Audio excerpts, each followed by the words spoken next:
આજે દશેરાનો દિવસ છે.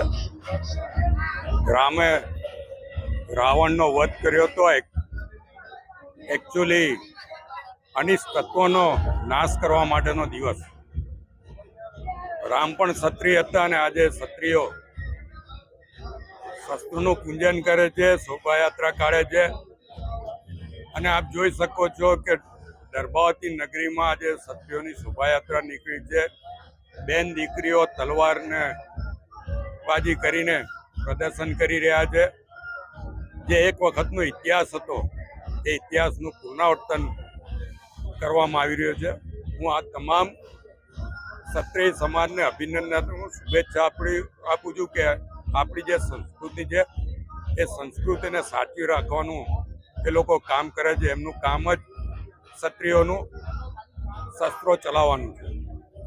ગૌ બ્રાહ્મણ પ્રતિપાળ તરીકે ક્ષત્રિયો ઓળખાય છે અને આજના જમાનામાં પણ આની ખૂબ જ જરૂર છે.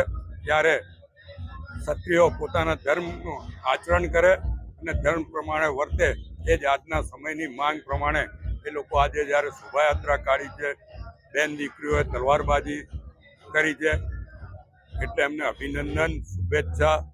અને ક્ષત્રિય સમાજ જોડે પરશુરામના વંશજ તરીકે હું જોડાયેલો છું અને કાયમ માટે જોડાયેલો રહીશ.